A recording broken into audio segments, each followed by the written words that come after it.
L'Oficina Municipal de Seguiment de l'Aeroport, l'OMSA, es va dotar fa uns 7 mesos del Sigma, un sistema de seguiment i visualització en temps real de traces de radar.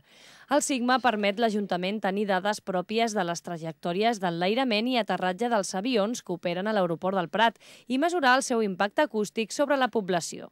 Per això, el consistori compta amb 2 estacions receptores del soroll, una al Col·legi Bon Soleil per a la configuració est diurna i una altra a l'Avinguda Europa, que s'encarrega de la configuració oest diurna, que és la més conflictiva.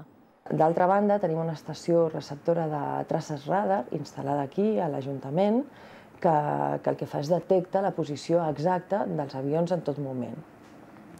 Llavors, amb totes aquestes dades, tenim 2 coses. D'una banda, visualització en temps real per qualsevol ciutadà o ciutadana i d'altra banda, una base de dades interna per l'Ajuntament per poder gestionar els possibles incompliments que hi hagi i per poder-ne fer seguiment dels mateixos. La base de dades interna de què disposa l'Ajuntament ofereix un llistat de vols diaris amb diferents dades, com la data, l'hora, el número de vol o el model de l'avió. També s'hi visualitza l'alçada a la qual s'ha efectuat el gir a mar, que ha de ser inferior als 500 peus, i les trajectòries que segueixen a l'hora d'enlairar-se o aterrar.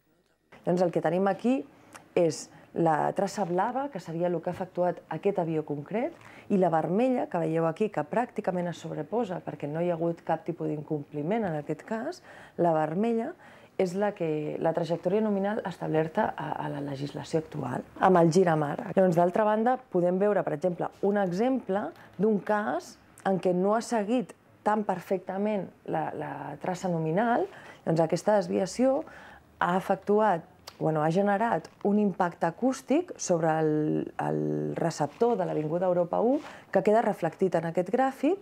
Les trajectòries dels vols també es poden veure en temps real a la plana web de l'OMSA. És una informació accessible a tothom que marca les traces establertes per llei i les que fan els avions, aquestes amb una estela de color groc. El que veiem aquí són les 2 estacions,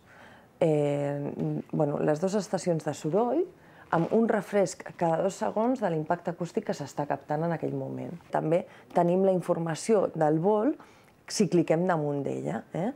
Llavors, veiem aquí també el gir a mar com s'està fent i queda una estela del que seria la traça que ha efectuat aquell avió.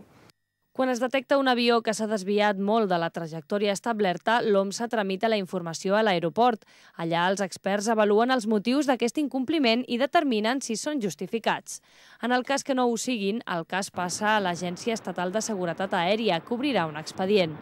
El sistema Sigma és pioner a tot l'estat espanyol i, degut al temps d'adaptació, encara no hi ha un recull de dades complet.